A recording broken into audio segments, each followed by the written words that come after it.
بسم الله الرحمن الرحيم. الحمد لله رب العالمين، والصلاة والسلام على سيد المرسلين محمد وعلى آله وأصحابه وزوجاته وذرياته ومن تبعهم بإحسان إلى يوم الدين وبعد. معزز ناظرین، السلام علیکم ورحمۃ اللہ وبرکاتہ. قال النبی صلی اللہ علیہ وسلم: من یرید اللہ به خیرا یفقہہ فی الدین. رسول اعظم صلی اللہ علیہ وسلم نے فرمایا ہے کہ اللہ تعالیٰ جس کے ساتھ خیر کا ارادہ کرتا ہے اسے دین میں سمجھ دیتا ہے.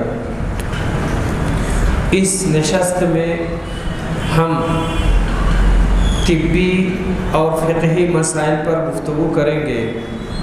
یہ مختلف نوعیت کے ہیں اور اپنے سماج میں پائے جاتے ہیں اور ان کی شدید ضرورت رہتی ہے. ہم شروع کر رہے ہیں الکوہل سے. الکوہل کا شرعی حکم. الکوہل اس کی جو کیمسٹری میں جو اس کی اصطلاح ہے ایتھائل اور میتھائل. ایتھائل C2H5 کہا جاتا ہے اور میتھائل CH3. الکوہل وہی شراب ہے اور اس کا استعمال کرنا حرام ہے. اسلام میں پاک چیزیں حلال ہیں اور خبیث اور ناپاک چیزوں کو شریعت نے حرام قرار دیا ہے. شراب کے پینے پر 40 سے 80 کوڑے کی سزا ہے. 40 کوڑا تو اس کی سزا ہے اور اس کے اوپر جو 40 ہے وہ تعزیری حد ہے، تعزیر ہے. سوال پیدا ہوتا ہے یہاں پہ کہ الکوہل سے جو دوائیں بنتی ہیں ان کے بارے میں کیا کیا جائے اور کس حد تک اسے استعمال کیا جائے یا استعمال نہ کیا جائے. نمبر 1، اگر یونانی یا ایلوپیتھک دواؤں میں ان کا بدل موجود ہے اور ان کو حلال اور پاکیزہ مفردات سے بنایا گیا ہے اور آدمی ان کو آسانی سے حاصل کر سکتا ہے تو الکوہل سے بنی دوا کا استعمال نہ کرے. لیکن اگر متبادل موجود نہیں ہے، متبادل موجود نہیں یا موجود ہے لیکن مریض کے دستر سے باہر ہے، وہ وہاں تک جا نہیں سکتا یا اسے خرید نہیں سکتا، خریدنے کی طاقت نہیں یا وہاں تک پہنچنے کی، تو ان حالات میں اس کا استعمال کرنا درست ہوگا اور یہ اضطرار اور مجبوری کی کیفیت تصور کی جائے گی. المجمع الفقہی الاسلامی مکہ مکرمہ نے اپنی 16ویں کانفرنس میں الکوہل کے سلسلے میں یہ فیصلہ کیا تھا. یہاں پر 4 نکتے ہیں. کسی بھی حالت میں خالص شراب کو بطور دوا استعمال نہیں کر سکتے، کیونکہ رسول صلی اللہ علیہ وسلم نے فرمایا ہے کہ اللہ تعالیٰ نے تمہارے اوپر جن چیزوں کو حرام قرار دیا ہے ان میں شفا نہیں رکھی ہے. نمبر 2، ان دواؤں کا استعمال جائز ہے جن کو الکوہل سے بنایا گیا ہے اور طب اس کو استعمال کرنے پر مجبور ہے اور اس کا بدل موجود نہیں، لیکن ضروری ہے کہ قابل اعتبار ڈاکٹر نے اس کی تشخیص کی ہو. زخم صاف کرنا اور جراثیم مارنا اور چمڑے کے اوپر اس کا استعمال کرنا یہ درست ہے اور جائز ہے، اس میں کوئی دقت اور قباحت نہیں ہے. نمبر 3، فقہ اکیڈمی اسلامی ممالک دواؤں کی فیکٹریوں، دواؤں کے امپورٹروں کو اس بات کی وصیت کرتی ہے کہ وہ الکوہل سے بنی ساری دواؤں سے دور رہیں اور ان کا بدل تلاش کر کے ان کو استعمال کریں. نمبر 4، اکیڈمی اطباء کو وصیت کرتی ہے کہ وہ حتی الامکان ایسی دوائیں تجویز کریں جن میں الکوہل نہ ہو۔ ملف القرار السادس عشر بشان الادویت المشتملہ علی الکحول والمخدرات، اسی فائل سے میں نے اتنا تیار کیا ہے۔ اسے میرے لیے عزت مآب جناب ڈاکٹر رضا اللہ محمد ادریس المدنی رحمہ اللہ نے جامعہ سلفیہ سے بھیجا تھا، اور اس کے کچھ ہی دنوں کے بعد ان کا انتقال ہو گیا رحمہ اللہ رحمۃ واسعہ۔ یونانی دوائیں، بعض دواؤں میں افیون اور گانجا وغیرہ ملا رہتا ہے۔ ہوموپیتھک دوائیں، یہ پوری پیتھی الکوہل پر مبنی ہوتی ہے۔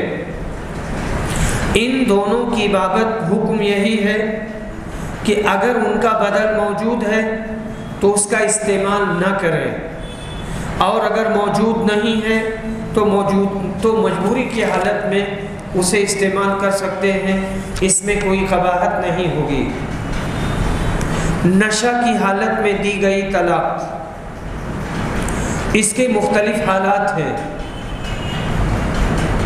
لا علمی میں پی لیا اور نشہ ہو گیا، آدمی نہیں جانتا تھا کہ اس بوتل میں کیا ہے، اور اس کو پی لیا، اور پی لینے کی وجہ سے نشہ ہو گیا، اور اس حالت میں کچھ بول گیا، بول گیا، طلاق بول گیا، کسی کو آزاد کر دیا، ہبہ بول گیا، تو اس پر کوئی حکم مترتب نہیں ہوگا، کیونکہ اس کو ہوش و حواس نہیں ہے۔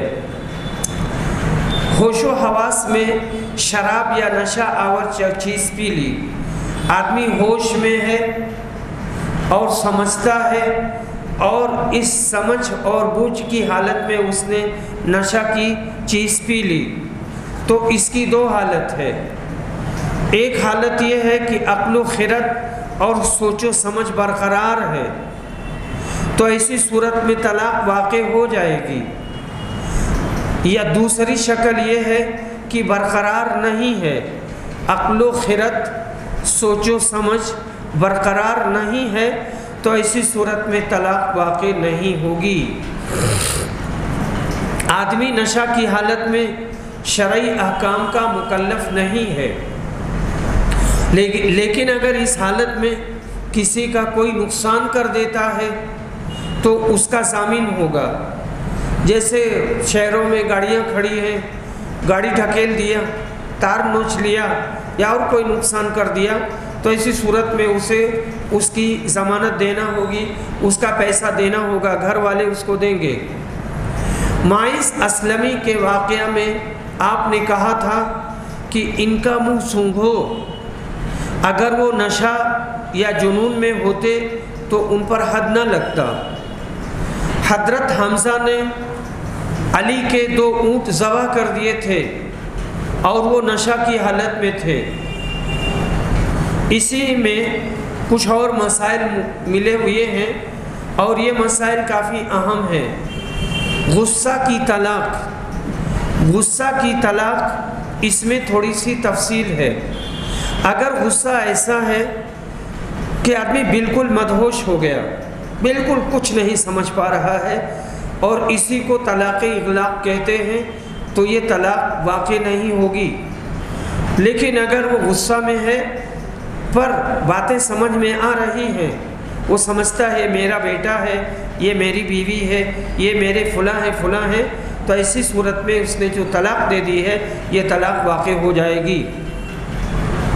جبرن لی گئی طلاق، اگر جبریہ طلاق لے لی گئی تو ایسی صورت میں یہ طلاق نہیں واقع ہوگی۔ طلاق کا تعلق یا نکاح کا تعلق دل سے ہوتا ہے، رضامندی سے ہوتا ہے، جبر و اکراہ سے نہیں ہوتا ہے۔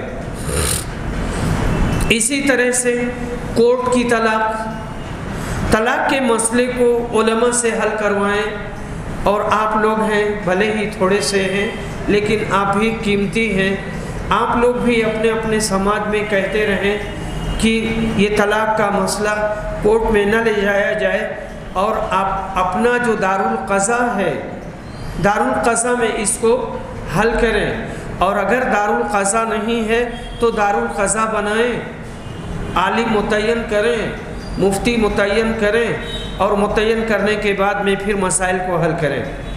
جو خالص دینی مسائل ہیں ان کو کورٹ اور کچہری میں نہ لے جائیں، کیونکہ کورٹ میں جو حاکم اور افسر بیٹھتا ہے وہ عام طور سے مسائل کو نہیں جانتا ہے، اور مسائل کو نہ جاننے کی وجہ سے پھر ممکن ہے کہ وہ ایسا فیصلہ کرے جو شریعت کے خلاف ہو۔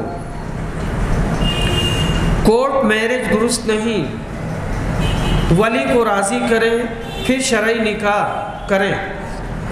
دیکھیے کورٹ میرج والا معاملہ بالکل واضح ہوتا ہے کہ کورٹ میرج میں لڑکا اور لڑکی یہ اپنے منمانی شادی کرتے ہیں، تو اپنے منمانی شادی کر لیا، لڑکی کے والد یا اس کا ولی راضی نہیں ہے، تو ایسی صورت میں وہ چلے جاتے ہیں کورٹ اور وہاں شادی کر لیتے ہیں، فارم بھر کر کے پوری طرح سے ان کو بتا دیا جاتا ہے، لیکن وہ شوہر بیوی ہوئے نہیں ہیں، ان کو انتظار کرنا چاہیے، وہ الگ رہیں، انتظار کریں، لڑکی اپنے ولی کو راضی کرے، منائیں، جب وہ راضی ہو جائے تب کسی عالم کو بلا کر کے کسی مسجد میں یا کہیں پر بھی اعلان کر کے ان کا نکاح کریں۔ نکاح میں اعلان ضروری ہے، اعلان ہونا، ولی کا ہونا، دو گواہوں کا ہونا، اور مہر کا ہونا، چاہے معجل ہو یا مؤجل ہو۔ معجل یعنی فوری طور پر دے دینا، یا ایک ہی بعد میں دینا جو حمزہ سے آتا ہے، تو یہ سب ہونا چاہیے، اس کو سمجھنے کی ضرورت ہے۔ کورٹ میرج بہت ہو رہا ہے، بہت زیادہ ہو رہا ہے، اور مسلم لڑکیاں یہ غیر مسلموں سے بڑے پیمانے پر شادی کر رہی ہیں۔ اب یا تو اسے غلط مانا جائے کہ یہ صرف افواہ ہے، یا اسے صحیح مانا جائے، حقیقت تو ہے اور یہ شادی کرتی ہیں، تو اس کو سمجھنے کی ضرورت ہے اور سمجھانے کی ضرورت ہے۔ مجنوں کی طلاق، اگر کوئی آدمی ہے شادی کی تھی، حالات ٹھیک ٹھاک تھے، اور اس کے بعد میں اس کا دماغ خراب ہو گیا اور اس نے اپنی بیوی کو طلاق دے دیا، تو اس طلاق کا کوئی اعتبار نہیں ہوگا، کیونکہ اس کا دماغ صحیح نہیں ہے، وہ سمجھتا نہیں ہے کہ وہ کیا کہہ رہا ہے۔ غلطی اور بھول کر دی گئی طلاق، آدمی نے غلطی سے طلاق دے دی، کہنا چاہتا تھا کچھ اور اس کی زبان سے اور اس کے منہ سے کچھ دوسرا نکل گیا، تو یہ طلاق واقع نہیں ہوگی۔ یہاں ایک ہے غلطی اور ایک ہے بھول، تو دونوں کو ایک ہی مان کے چلیے، تو یہ طلاق بہرحال واقع نہیں ہوگی۔ آدمی کا بی پی بڑھ گیا، غصے میں آ گیا اور اس کے بعد میں طلاق دے دی، تو یہ طلاق بھی واقع نہیں ہوگی۔ مریض کے بدن کو سن کیا گیا، اس کا آپریشن کرنا تھا، کوئی عضو یا کوئی جز کاٹنا تھا، اور اس نے اپنی بیوی کو طلاق دے دیا، یہ طلاق واقع نہیں ہوگی۔ یا اسی حالت میں ہبہ کر دیا، تو یہ ہبہ نافذ نہیں ہوگا۔ یا اس نے کوئی چیز وقف کر دی، تو یہ بھی واقع نہیں ہوگی، اور یہ سب کے سب اپنی جگہ پر برقرار رہیں گے۔ اس کے بعد میں ہمارا جو ایک مسئلہ ہے سلس البول۔ سلس البول کا مطلب ہوتا ہے مسلسل پیشاب کے قطروں کا آنا اور ٹپکتے رہنا۔ تو سلس البول یہ پیشاب کے قطروں کا آنا، کثرت سے ہوا کا خارج ہونا، لیکوریا کی شکایت، عورتوں کی طہارت کا مسئلہ، پیشاب کی نلکی سے پیشاب کا نکلنا، اور نماز یا وہ عبادت جس میں طہارت شرط ہے اس کی ادائیگی کیسے ہوگی، ہم کیسے کریں کہ نہ کریں۔ تو اس میں جو پہلا مسئلہ ہے کہ مسلسل پیشاب کے قطروں کا آنا، تو جب نماز کا وقت ہو جائے تب آدمی اپنا کپڑا بدل لے اور شرمگاہ دھل لے، اس کے بعد وضو کرے اور جا کر نماز پڑھے۔ بھلے ہی دھلنے کے بعد اب وہ وضو کر رہا ہے اور قطرے ٹپک رہے ہیں تو اس سے کوئی فرق نہیں پڑتا ہے، وہ اس کا وضو ہو گیا اور اب جا کر کے وہ نماز پڑھے، بھلے ہی جاتے جاتے اس کے کپڑے میں لگ رہا ہے یا نماز میں، اب کوئی فرق نہیں پڑے گا، کیونکہ اس سے زیادہ وہ کچھ نہیں کر سکتا ہے۔ کثرت سے ہوا کا خارج ہونا یہ بھی ایک بیماری ہے اور یہ بھی ایک دقت ہے۔ جب اذان ہو جائے، اذان ہونے کے بعد میں آدمی وضو کرے، اب وضو کرنے کے بعد میں وہ اس کو چاہے جتنا ہوا کا خروج ہو اس کا وضو نہیں ٹوٹے گا اور وہ اپنی نماز ادا کر لے۔ لیکوریا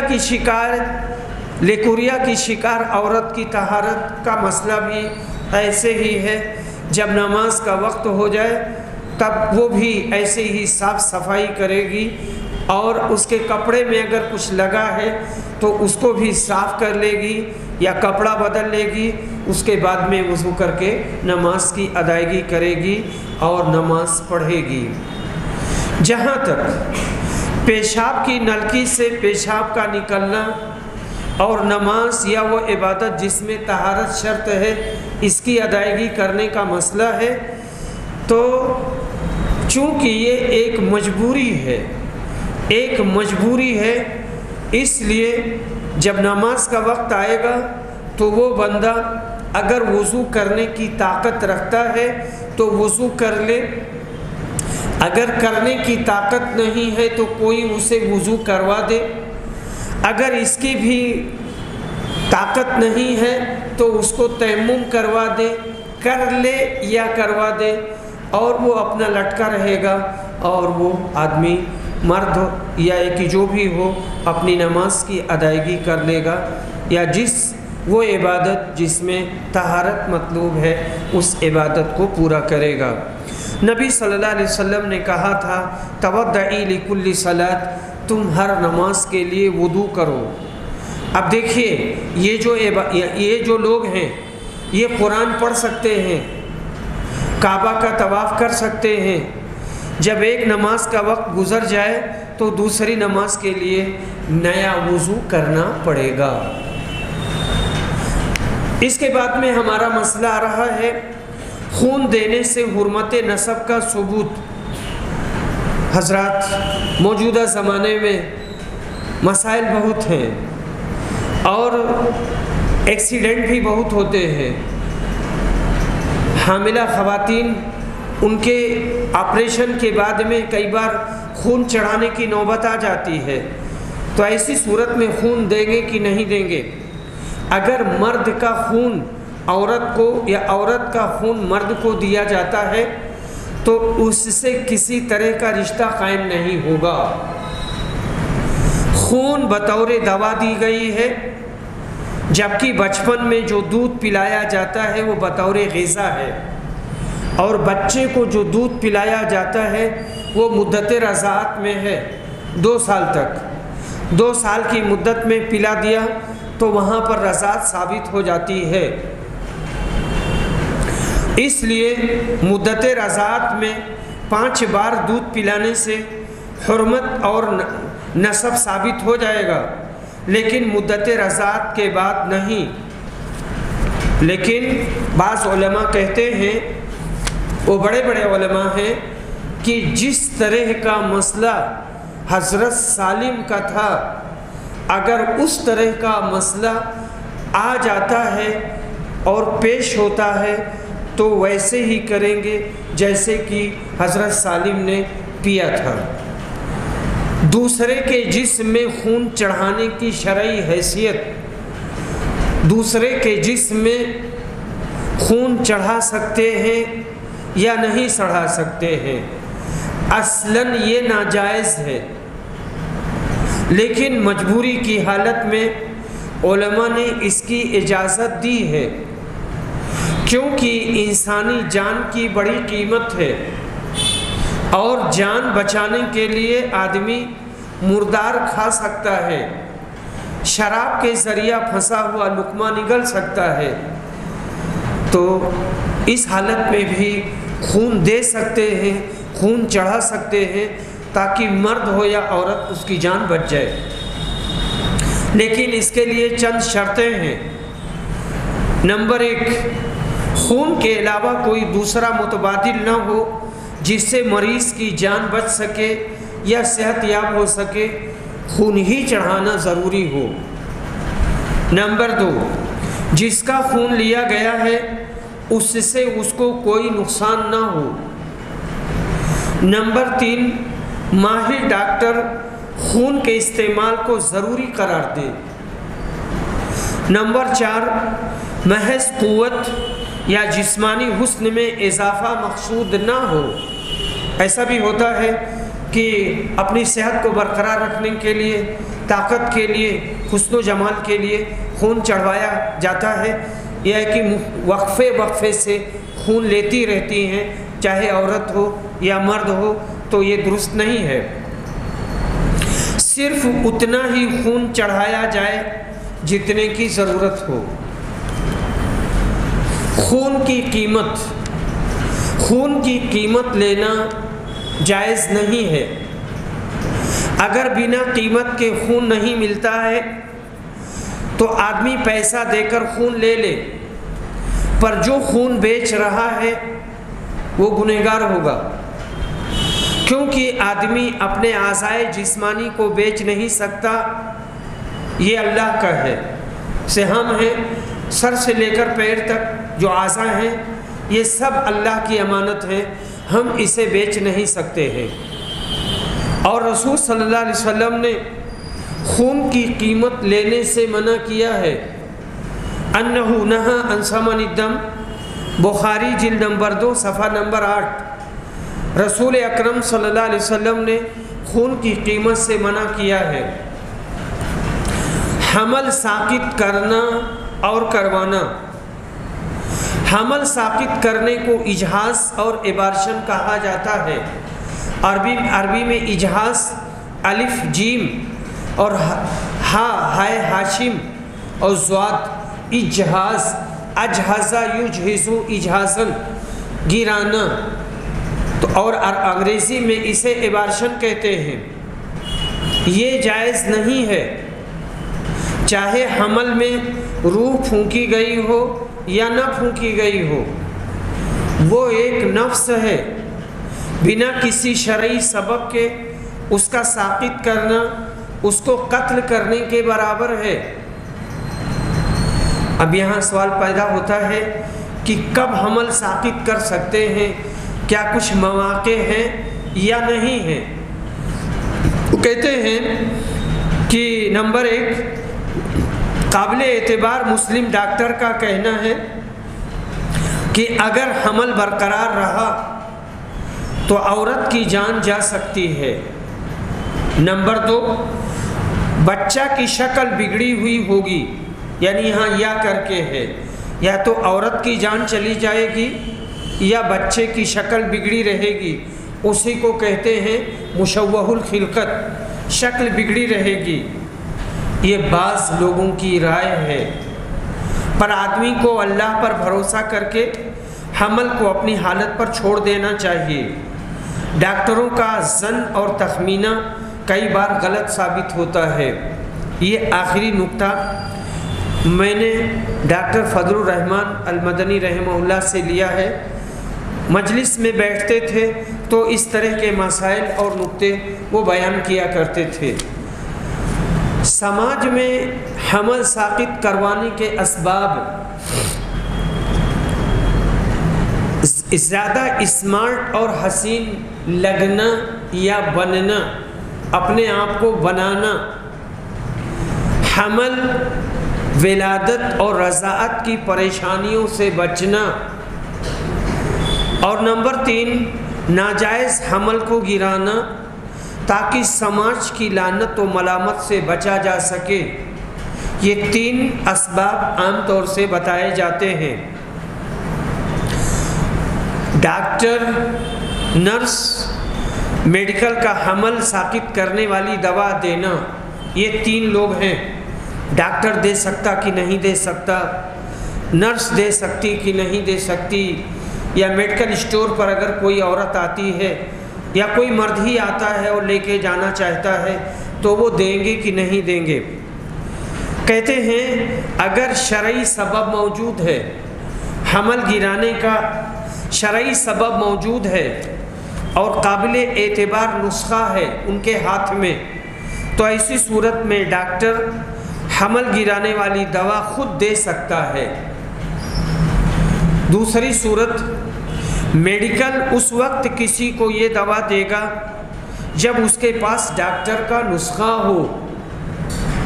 تیسری صورت، اگر کسی کے پاس نسخہ نہ ہو تو اس کو یہ دوا نہیں دیں گے۔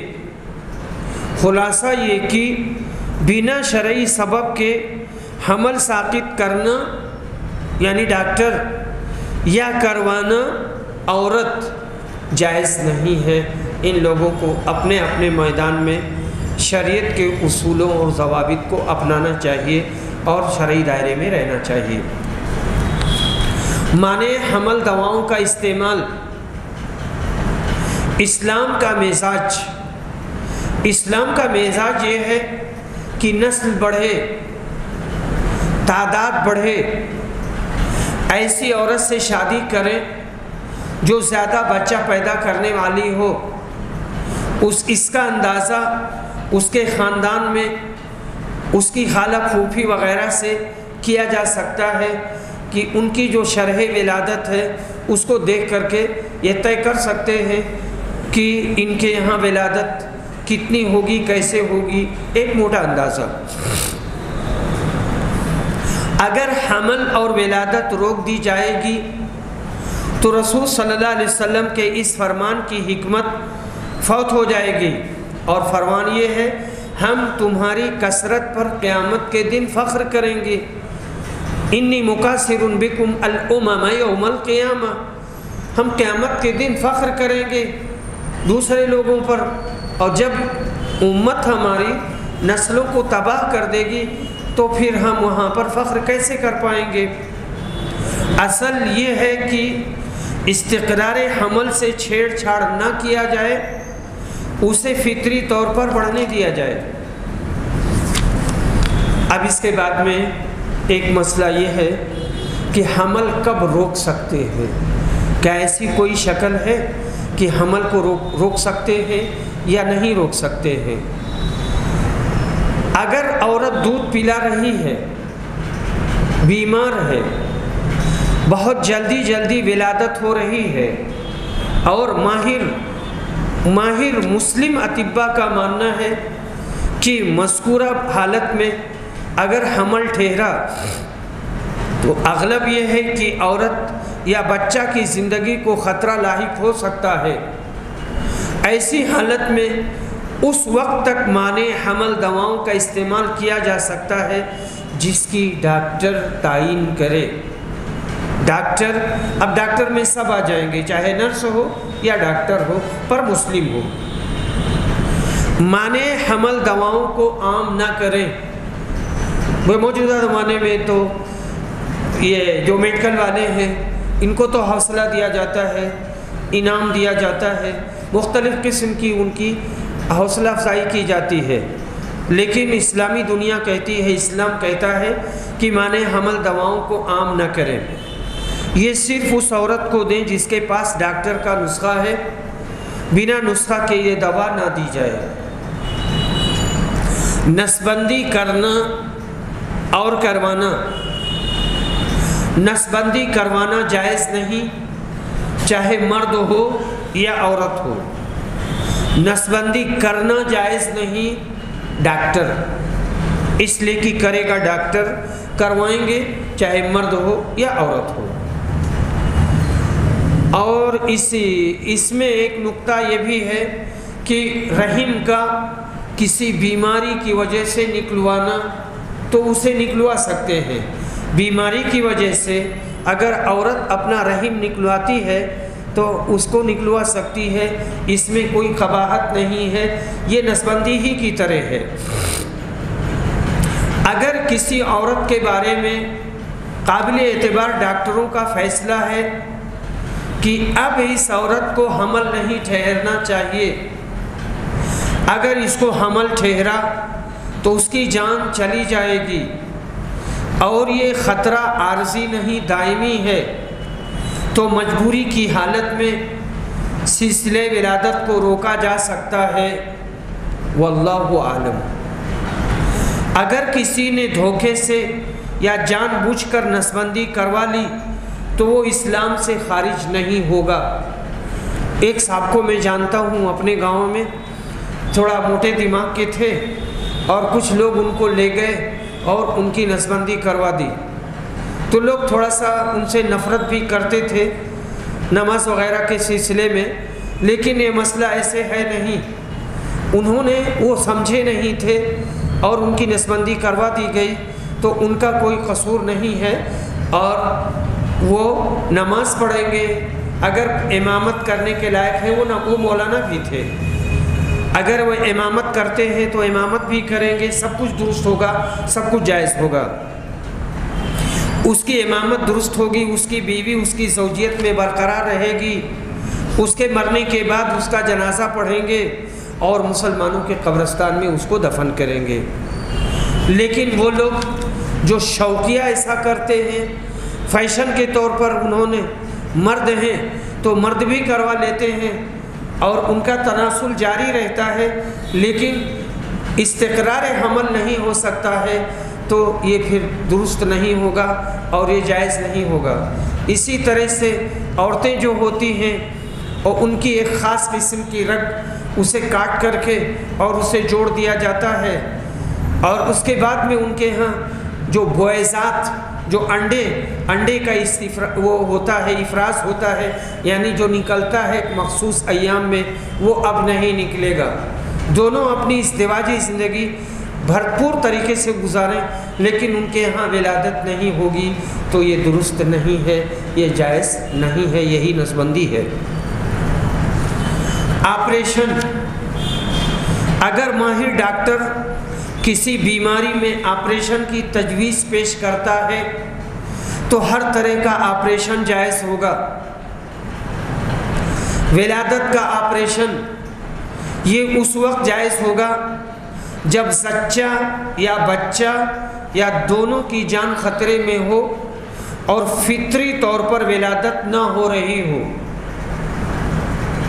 اگر حاملہ عورت کا انتقال ہو گیا ہے اور حمل 6 ماہ یا اس سے زیادہ کا ہو چکا ہے، بچہ پیٹ میں حرکت کر رہا ہے، تو فوراً اس کا پیٹ چاک کر کے بچہ نکال لینا چاہیے۔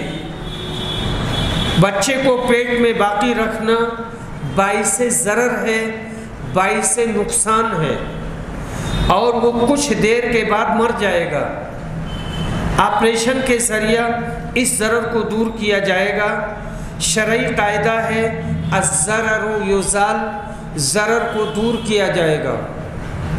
سارے علماء اس بات پر متفق ہیں کہ مذکورہ صورت میں عورت کا پیٹ چاک کر کے بچہ نکال لیا جائے، اور یہاں جملہ بڑھانا پڑے گا، بچہ فوراً نکال لیا جائے، اس لیے کہ تھوڑی ہی دیر کے بعد میں وہ بچہ پیٹ میں مر جائے گا۔